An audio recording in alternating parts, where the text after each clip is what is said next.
Recording पूरा कर लीजिएगा, इसका जो पढ़ा रहे हैं हाँ आप तो भेज दीजिए। हाँ, रिकॉर्डिंग है, मैं अच्छा रिकॉर्डिंग ऑन कर दे रहा हूँ, रिकॉर्ड हो जाएगा, ठीक है, ओके, चलिए लगा दे कल रहा वाला हूँ, नहीं। आपसे रिकॉर्डिंग हो रहा है, ठीक है, ओके। ठीक है। पहुंच तो गए थे, क्लास में नहीं गए थे। कल आएंगे पक्का ना? पक्का आएंगे, चलिए तब हम भी आएंगे कल। ठीक।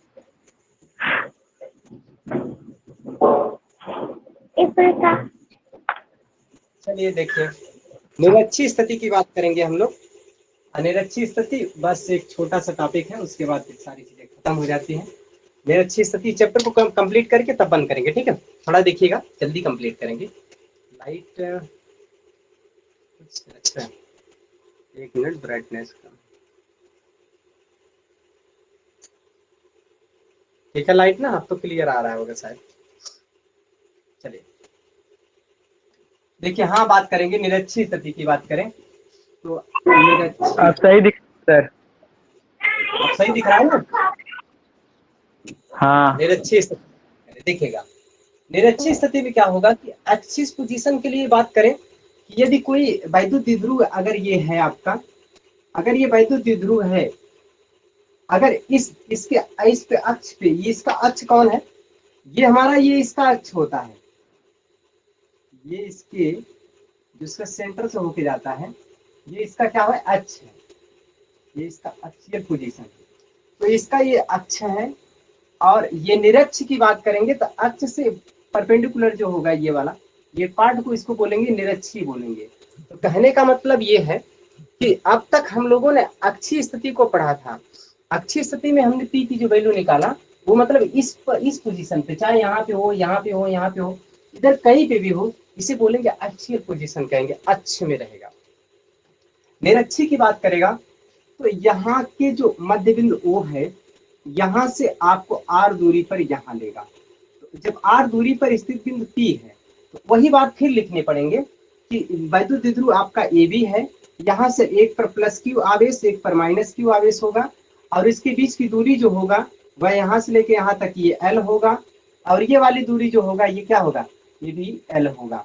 अब हम लोग इस बात को समझेंगे, इस बात को ध्यान से समझेंगे, क्या बातें हैं इन दोनों में, ध्यान से देखिएगा। ये यल है और ये भी क्या है, यल है। तो हम इन दोनों को ध्यान से देखा तो ये बात समझ में आता है, क्या आता है कि अगर हम यहाँ से इस बिंदु पर निकालते हैं, इन दोनों के बीच की दूरी चाहिए हमें, तो दूरी चाहिए मतलब ये जब भी निकालोगे, हाँ ये कह सकते हैं इसमें क्या, ये अच्छी स्थिति में भी यही बात लिखेंगे जो निरक्षी स्थिति में लिखे थे। कौन सी बात है, ये वाला कि माना वैद्युत द्विध्रुव A B plus Q minus Q coulomb आवेश, देखो plus Q minus Q coulomb आवेश से बना है, दोनों अवयव किस माध्यम में है, परावैद्युतांकीय माध्यम में स्थित है। आर दूरी पर स्थित बिंदु पी पर वैद्युत क्षेत्र की तीव्रता ज्ञात करनी है, आर दूरी पर स्थित बिंदु पी पर वैद्युत क्षेत्र की तीव्रता ज्ञात करनी, मतलब ई का मान निकालना है, कहां पर, यहाँ पर, यहाँ पर ई का मान निकालना है, इस बिंदु पर ई का मान क्या करना है, निकालना है। चलो भैया, अब यहां से अगर ई का मान निकालना है तो हम ये कहेंगे क्या, देखिएगा इसको मिला देंगे, इसको क्या करेंगे, मिला देंगे, जब इसमें मिला देंगे ये दूरी इसको मिला दी, यहाँ पे मिला दिया, ये जो यहाँ पर मिला दिया और इसको भी इधर मिला दीजिए, ये मिला दीजिए, तो ये जो दूरी होगी पाइथागोरस के प्रमेय के अनुसार से लंब का वर्ग प्लस आधार का वर्ग के जोड़ के क्या होता है, बराबर होता है, एल आर प्लस यल का स्क्वायर होगा। ये भी दूरी क्या होगा, आर प्लस क्या होगा, आर प्लस क्या होगा, आर प्लस यल के स्क्वायर के बराबर होगा। यही बातें हो सकती है, हम लोग दोनों बात कर रहे थे एक्सियल, ठीक है, दोनों बातें दिख गई। क्या बोलेंगे हम लोग, इस बात को समझ पाएंगे कि यहाँ से ये दूरी है, हमको चाहिए क्या, यहाँ से लेके यहाँ तक दूरी, आप यही बात लिखेंगे कि ये electric field at A point A के कारण, electric field at A point A के कारण क्या निकालेंगे हम लोग, कहाँ निकालेंगे, देखिएगा इसके कारण जब हम लोग निकालेंगे, ये के कारण निकालेंगे, तो ये क्या है, माइनस है, तो माइनस जो होता है उसकी तरफ वैद्युत बल रेखा उसकी तरफ आती है, तो ये की दिशा किधर हो गया, इधर हो गया, और ये का जो मान होगा 1/4 पाई एप्सिलॉन अब कितना होगा क्यू बटे कितना होता है क्यू बटे आर का स्क्वायर। आर का स्क्वायर मतलब ये इसका दोनों का स्क्वायर कर देंगे। अंडर रूट में क्या होगा आर का स्क्वायर प्लस एल का स्क्वायर का होल स्क्वायर, यही करेंगे हम लोग। अब इसको करेंगे तो ये इस स्क्वायर से कड़ी कैंसिल हो जाएगी, तो ये की जो मान आएगा 1/4 पाई एप्सिलॉन 0 और क्यू बटे क्या लिखेंगे R plus R square plus L square कहेंगे, यही बात दोनों कहेंगे। R square plus L square कहेंगे, R square plus L square कहेंगे। ये बात क्लियर हो गया। अब हम इन दोनों बातों को ध्यान से देखते हुए ये बात समझ में आती है, ई की वैल्यू तो निकल गई, ठीक है, इसको बोलेंगे न्यूटन पर कूलम, ध्यान दीजिएगा। अब ईबी की वैल्यू निकालते हैं। अब जब ईबी की वैल्यू निकालेंगे ना यहाँ से ये वाला, तो ईबी का मान क्या होगा 1/4 पाई एप्सिलॉन बटे R square plus L square यहाँ पर है, तो यही बात करेंगे फिर 1/4 पाई एप्सिलॉन 0 क्यू अपान क्या होगा R square plus L square, R square plus L square करेंगे। तो यहाँ पर हम लोग देखेंगे, हाँ सॉरी, यहाँ पर अंडर रूट होगा, उसके बाद क्या होगा इसका स्क्वायर होगा, तो अंडर रूट से स्क्वायर से कैंसिल हो जाएगा, तो ये वैल्यू आएगा ये समीकरण सॉरी ये इसको मान लीजिए समीकरण फर्स्ट, और ई बी होगा ये इसको बोलेंगे 1/4 पाई एप्सिलॉन 0 और क्यू अपान क्या लिखेंगे R square plus L square. ये समीकरण कौन सा हो गया सेकंड हो गया, ये समीकरण आपका क्या हो गया सेकंड हो गया। तो हम लोग यहाँ से दो बातों को सीख चुके हैं, ई ए की वैल्यू निकल गया और ई बी की वैल्यू निकल गया, ठीक है।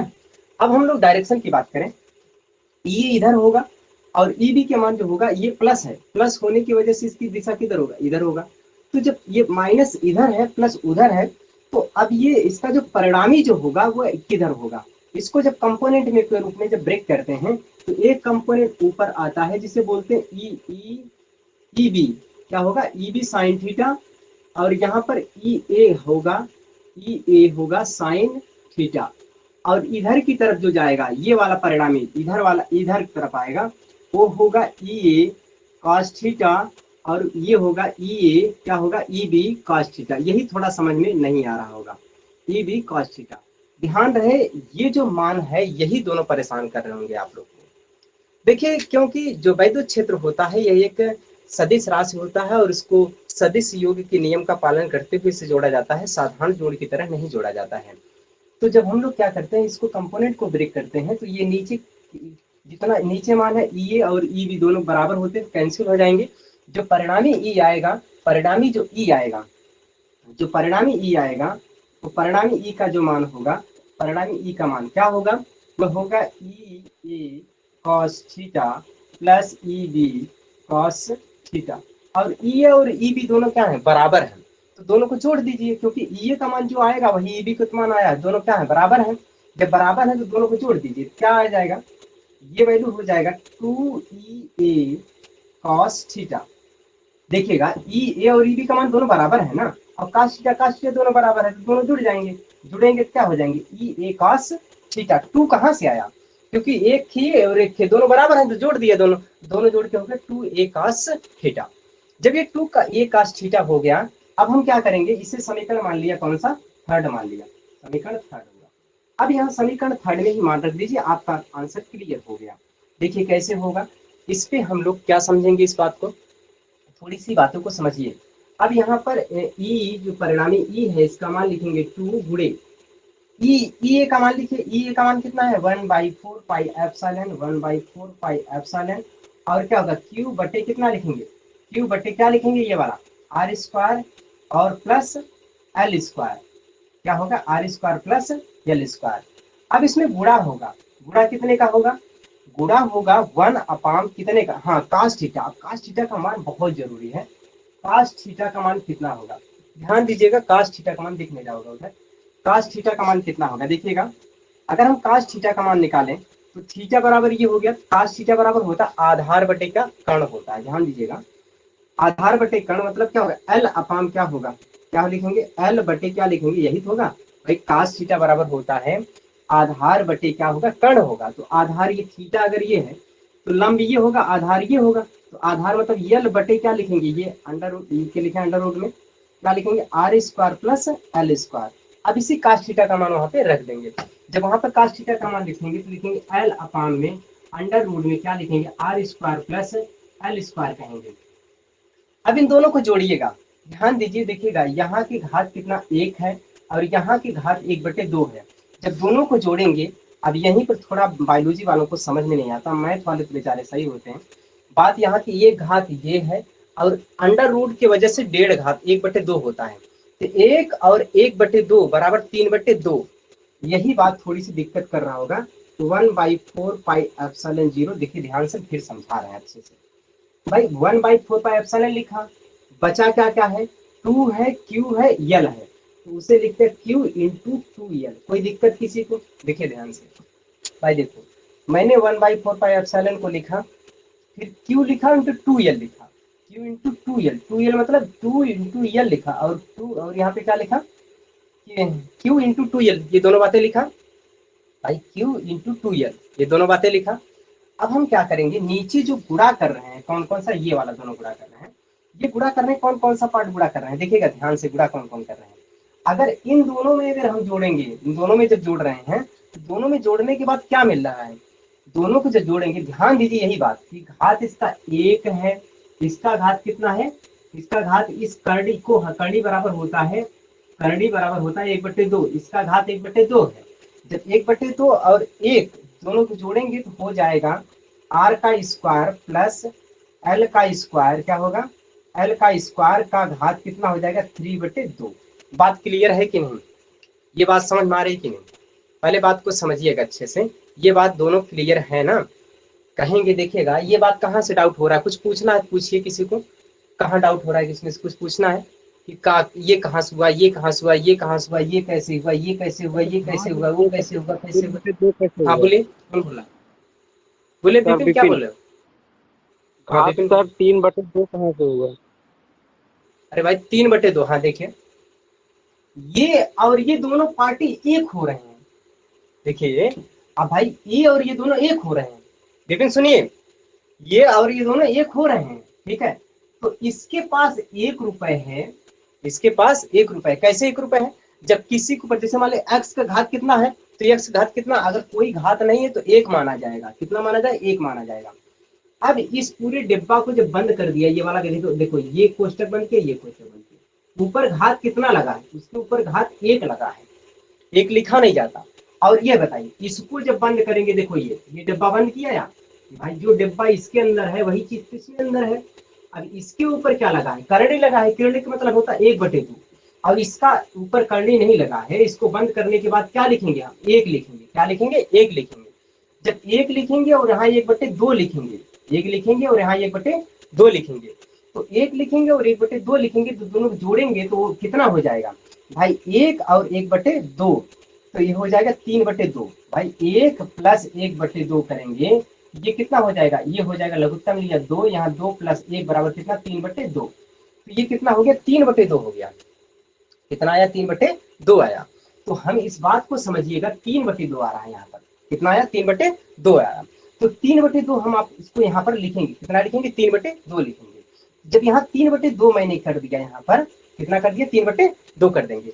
जब यहाँ पर 3/2 कर दिए, कोई दिक्कत हुई 3/2, अब तो समझ में आई होगी बात ना, 3/2 कैसे हुआ, बोले किसी को दिक्कत कुछ, 3/2 कैसे हुआ, अब क्लियर हुआ ना, और कुछ दिक्कत नहीं ना? चलो देखो, बोलिए किसी को दिक्कत हो तो,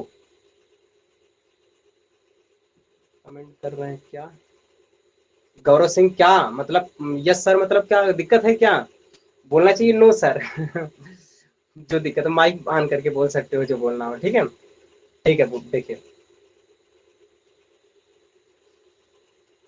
फिर बोल रहे हैं, अच्छा नो सर, ओके गौरव, कोई बात नहीं, ठीक है। देखिए आगे हम क्या करेंगे, इसको दोनों को क्या करेंगे, ऐड करेंगे। अब इसको क्या होगा देखिएगा, अब यहाँ पर दिक्कत ये है, अब ये बहुत अच्छी बात बोलने जा रहे हैं, आर का मान जो है बड़ा होता है एल से, लेकिन जब इसका स्क्वायर करते हैं, आर स्क्वायर करेंगे, तो अब यहाँ पर आर स्क्वायर का मान बहुत ज्यादा बड़ा हो जाता है एल स्क्वायर से। तब उसमें जैसे छोड़े थे, ऐसे यहाँ पर भी इसको 0 कर देंगे, एल स्क्वायर को 0 कर देंगे। और जब ये एल स्क्वायर 0 हो जाएगा, तो देखो क्या होगा, तब ई की जो वैल्यू होगा, अब लिखेंगे 1/4 पाई एप्सिलॉन 0, यहाँ इसके बराबर क्या लिखेंगे, पी लिखेंगे, याद करो, या इसके बराबर क्या लिखेंगे, पी लिखेंगे। हमने कहा था कि यहाँ पर क्या किसी एक आवेश उसके बीच की दूरी के गुणनफल को क्या बोलते हैं, वैद्युत द्विध्रुव का आघूर्ण कहते हैं। इसे पी से प्रतिस्थापित पी बराबर होता है क्यू इंटू टू एल। तो यहाँ पर पी लिखेंगे बटे, यहाँ पर देखो ध्यान से, ये आर स्क्वायर है, ये आर स्क्वायर है। अब आर स्क्वायर के घाते 3/2 होगा, क्योंकि ये तो 0 हो गया, ये खत्म है, ये एल स्क्वायर खत्म है, तो बचा इसके घाते कितना है, 3/2 है। बात समझ में आई। अब 3/2 से इससे कैंसिल हो जाएगा, मतलब 1/2 से नीचे वाला 2 से कैंसिल हो जाएगा, तो बचेगा 3। क्या बचेगा, 3 बचेगा। तो जो फाइनली आंसर जो आएगा वह कितना आएगा, देखिए इधर मैं लिख रहा हूँ, जो फाइनली आंसर वो आएगा कितना आएगा।